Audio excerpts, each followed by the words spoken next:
अस्सलामुअलैकुम दोस्तों आज हम आपको बताएंगे कि एक मुसलमान लड़की की शादी हिंदू लड़के से कर दी गई।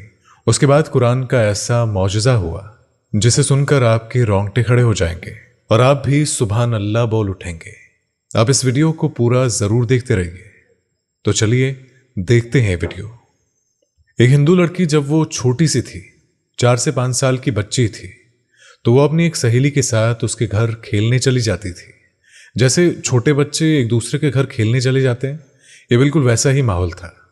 वो हिंदू बच्ची जिसके घर खेलने जाती थी वो मुसलमान थी और उसकी माँ अपने घर में बच्चियों को कुरान पाक पढ़ना सिखाती थी। वो मुसलमान बच्ची थोड़ी देर तक तो खेलती रहती, फिर उसकी माँ कुरान पाक पढ़ने के लिए उसे बुला लेती थी।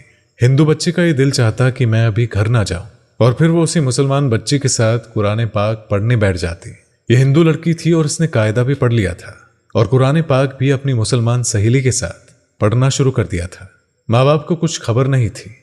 जब मुसलमान लड़की ने कुरान पाक पढ़ना मुकम्मल किया तो इसने भी कुरान पाक मुकम्मल पढ़ लिया। उसके बाद वो हिंदू बच्ची जवान हो गई और माँ बाप ने इस लड़की की शादी हिंदुओं में से एक ऐसे नौजवान से कर दी जो बहुत ही सख्त हिंदू था। वो मुसलमानों का नाम सुनना तक पसंद नहीं करता था। अब इस लड़की की शादी होने लगी तो वो अपनी सहेली की माँ को आकर बताने लगी कि मैंने आपसे कुरान पढ़ना तो सीख लिया है और मैंने अपने दिल में कलमा भी पढ़ लिया है। माँ बाप को नहीं बता सकती, अगर बताऊंगी तो उसी वक्त वो मुझे कत्ल कर देंगे और मेरी शादी जिससे हो रही है वो भी एक हिंदू है। अब मुझे क्या करना चाहिए? उसकी उस्तादनी ने उसको तसल्ली दिलाई कि तुझे कुरान मजीद से मोहब्बत है तो अल्लाह रब्बुल इज्जत तेरे ईमान को ज़ाया होने से बचाएगा। चुनांचे उस उस्तादनी ने उसकी शादी का तोहफा तैयार किया और उस तोहफे में कुरान मजीद भी रख दिया। जब तोहफा दिया तो उसने हिंदू लड़की की माँ से कहा, इसकी पैकिंग हमने खूबसूरत करवाई है, हमारा दिल चाहता है कि यह तोहफा बच्ची यहाँ ना खोले बल्कि अपने ससुराल में जाकर खोले। तो उसके बाद माँ बाप ने इस बात को मान लिया और चुनांचे इस तरह वो लड़की रुखसत होकर अपने ससुराल में पहुंच गई और उसके साथ कुरान पाक भी उसके घर पहुंच गया। लड़की ने वहां जाकर उसको कहीं सामान में छुपा दिया। अब उसका शौहर जब ऑफिस चला जाता तो वो घर पर अकेली होती और कुरान को निकालकर रोजाना पढ़ती और शौहर के आने से पहले पहले फिर उसे छुपा देती। कई साल उसने इसी तरह से गुजार दिए, यहां तक कि वो हामला यानी कि प्रेग्नेंट हो गई। अब वो सोचती कि मैंने अपने ईमान को तो छुपाया है, शौहर जब घर पर नहीं होते तो कुरान पाक पढ़ लेती हूं, और अगर मेरा बच्चा पैदा हुआ तो मेरे बच्चे के ईमान का क्या बनेगा। और वो दुआएं मांगती थी कि या अल्लाह कोई ऐसी तरकीब बना दे कि मैं अपने बच्चे को कलमा पढ़ाऊं और वो भी मुसलमान बन जाए। उसे कोई सूरत नजर नहीं आ रही थी। अब दोस्तों अल्लाह की शान देखिए। एक दिन उसके शौहर ने हॉस्पिटल में टेस्ट करवाया तो उसे पता चला कि उससे कैंसर की बीमारी है। शौहर बड़ा हैरान और परेशान हो गया। अपनी बीवी को देखकर वो रोने लगा तो बीवी ने पूछा कि क्यों रो रहे हो? उसने कहा कि तू इतनी खूबसूरत है, इतनी वफादार है, इतनी मोहब्बत करने वाली है, अब तेरा और मेरा साथ सिर्फ चंद दिनों का है, अब मैं बस मरने के करीब हूं। डॉक्टर ने बताया है कि मुझे कैंसर है। डॉक्टर ने मुझे लाइलाज करार दे दिया है और कैंसर इतना फैल गया है, वो कहते हैं कि तू 1 महीना भी जिंदा नहीं रहेगा।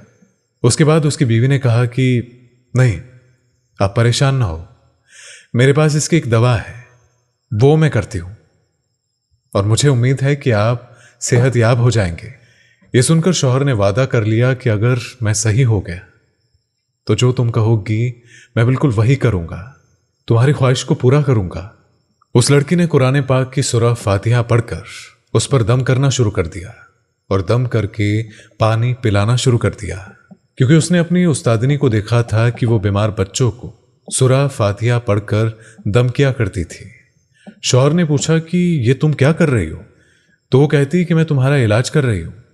तुम्हारा मेरा वादा है कि अगर तुम सेहतमंद हो जाओगे तो बस मेरी बात मानोगे।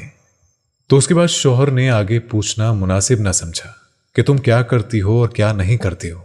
अब दोस्तों यहां पर अल्लाह की शान देखिए। 1 महीना गुजर गया, वो लड़की सूरह फातिहा पढ़कर दम करती रही और जब महीने के बाद टेस्ट करवाया गया तो डॉक्टर ने कहा कि तुम्हें तो जिंदगी में कभी कैंसर था ही नहीं, कैंसर का निशान तक नहीं था। अल्लाह ने उसको सेहत अता फरमा दी। और जब रिपोर्ट बिल्कुल क्लियर आ गई तो शौहर ने बीवी से कहा कि मैं अपना वादा पूरा करना चाहता हूं। बताओ तुम क्या चाहती हो।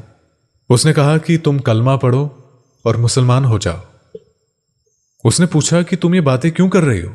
उसके बाद लड़की ने अपनी पूरी स्टोरी सुनाई कि मैं अपनी सहेली के साथ मुसलमान औरत के घर जाती थी और मैंने वहां से ही ये कायदा पढ़ा और कुरान पढ़ना सीखा। उसके बाद मैं दिल से मुसलमान हो गई। जब आप दफ्तर चले जाते तो मैं पीछे कुरान की तिलावत करती थी और मैं दुआ करती थी कि अल्लाह करे कि आप भी मुसलमान बन जाए और मेरी होने वाली औलाद भी मुसलमान हो जाए। तो इसीलिए अब आप मेरी बात माने और आप अपना वादा पूरा करें। प्यारे दोस्तों, अल्लाह की शान। उस नौजवान ने कलमा पढ़ा और वो भी मुसलमान हो गया। फिर उस औरत के यहां बेटा पैदा हुआ और बेटे को भी कलमा सिखाया गया। उसके बाद मियाँ, बीवी और बेटा ये तीनों मुसलमान हो गए। अब इनको ये डर था कि अगर हम मुसलमान होने का इजहार कर देंगे तो हमारे बिरादरी वाले हमें जिंदा नहीं छोड़ेंगे। शौहर ने कहा कि इसकी फिक्र तुम ना करो, इसका बंदोबस्त मैं करता हूं। उसने अपनी जॉब के लिए सऊदी अरब में अप्लाई किया और अल्लाह ने उसको एक अच्छी जॉब अता कर दी। चुनांचे शौहर अपनी बीवी और बच्चे को लेकर सऊदी अरब चला गया और बाकी जिंदगी इन्होंने सऊदी अरब में मुसलमान बनकर गुजारी। ये कुरान मजीद की तिलावत भी करता था और 5 वक्त की नमाज भी पढ़ता था। इसलिए दोस्तों, अगर आपको ये वीडियो अच्छा लगा हो तो इसे लाइक जरूर करें, अपने अजीज रिश्तेदारों के साथ इसे शेयर जरूर करें और अगर आप चैनल पर नए हैं तो चैनल को जल्दी से सब्सक्राइब कर दें और बेल आइकन के बटन को भी प्रेस करना मत भूलिएगा ताकि आपको नई वीडियोस की नोटिफिकेशन सबसे पहले मिले। तो मिलते हैं आपसे अगली वीडियो में, तब तक के लिए अल्लाह हाफिज।